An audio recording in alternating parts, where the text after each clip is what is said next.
भगवान की जय। पहले कथा शुरू करने से पहले गणेश भगवान को तिलक करते हैं।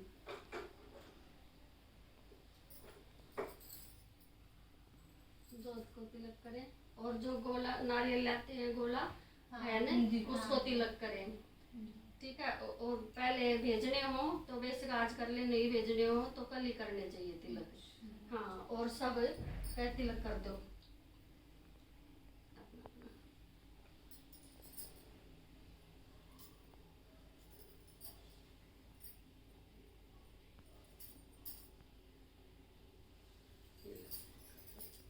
और सारे चावल के दाने ले लो अपने अपने हाथ में।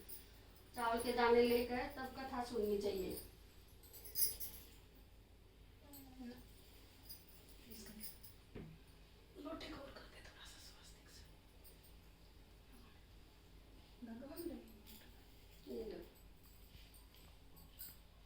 एक साहूकार के दो बेटे, एक बेटा एक बेटी थी। तो लड़की की शादी कर रखी थी। बहुत ही सुशील थी वो लड़की, बहुत समझदार। और जो लड़का था उसकी शादी होने वाली थी। तो वो कहने लगे उसके मम्मी पापा के अपनी बहन के घर जा और उसको न्योता भी दिया और भाई दूज है कल और तिलक करा के तब आना। तो वो चला घर से चला तो रास्ते में नदी पड़ी। तो नदी चढ़ाई बहुत ज्यादा। तो वो बोली कि मैं तो तेरे को डुबाऊंगी।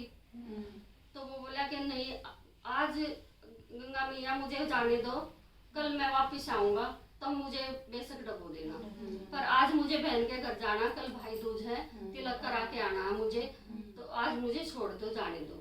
थोड़ा सा आगे चला वो जंगल में तो वहाँ पे शेर आ गया।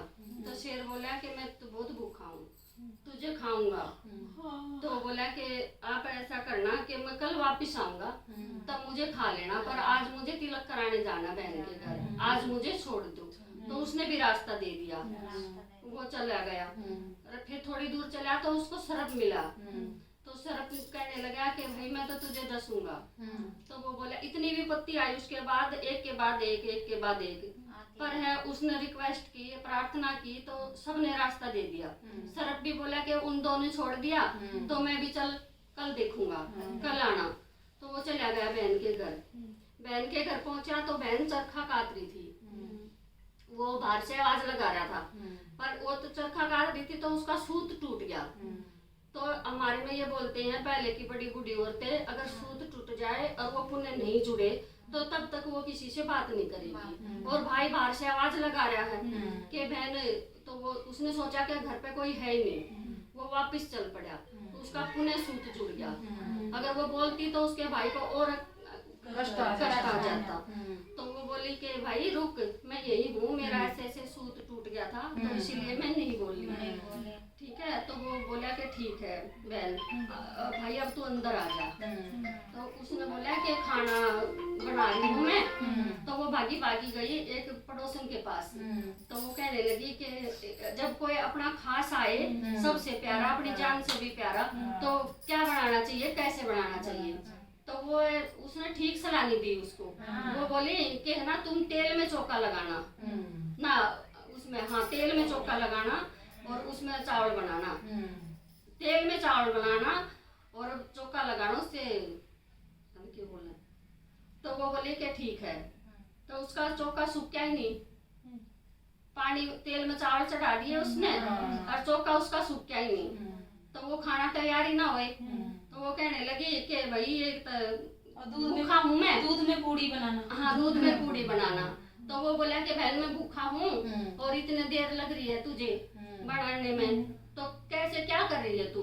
कि भाई मैं किसी एक औरत के पास पूछ के आई हूँ, उसने ऐसे ऐसे बोला, पर ये तो खाना बन ही नहीं रहा, ना तो चौका सूख रहा ना तो चावल बन रहे। कि नहीं बहन ऐसे मत कर, गोबर मिट्टी से तो चूल्हा चौका कर और पानी में चावल चढ़ा, तब तेरे खाना पकेगा, तब खाऊंगा मैं। तो उसने खा लिया खाना, उसका पक गया। तो वो बोला भाई अब मत जा तू, कल जाना सुबह, आज रात यहीं रुक जा। खाना पीना खा के और वो सो गए। तो वो कहने लगी भाई तो सुबह सुबह जल्दी जाएगा पहले लाइट वाइट होती नहीं थी और हाथ की चक्की से आटा पीसते थे। तो उसने वो सोचा कि भाई को रीता खाली क्या भेजूंगी, बच्चों के लिए भी कुछ ना कुछ दे दूंगी बना के। उसने बहुत सवेरे उठ के और चाकी में गेहूं पीसी। वो चाकी में गेहूं पीस रही थी तो साथ में सांप भी पिस गया। तो उसने ध्यान नहीं दिया और उसने वो लड्डू बना दिए। लड्डू बना के चूरमे के और भाई को दे दिए कि भाई तू रास्ते में खा लेना और बच्चों के लिए भी ले जाना घर पे, कि ठीक है। तो वो चला गया। रास्ते में जाते जाते वो थक गया, एक पेड़ के नीचे बैठ के आराम करने के लिए। तो उसने सोचा कि तू आराम कर ले। तो उसको ये होया कि अपनी साफ सफाई चक्की की करने लगी वो। तो उसने देखा कि इसमें तो सांप पिस गया और बताओ मैंने अपने भाई को दे दिया, अब वो खाएगा तो वो तो मर जाएगा। तो दौड़ी दौड़ी गई तो भाई ने वो लड्डू खाए नहीं थे तब तक, वो तो विश्राम कर रहा था। तो वो बोले कि भाई तूने लड्डू खा लिए? कि नहीं मैंने नहीं खाए, अभी थोड़ी देर में खाऊंगा, मैं तो विश्राम कर रहा हूँ। कि ठीक है तू ये लड्डू मत खा, तो मेरे को दे दे। तो वो गई, एक विधाता बैठी थी, वो बुढ़िया, वो बोली कि कौन हो आप? कि मैं विधाता हूँ। कि अच्छा आपका क्या काम है?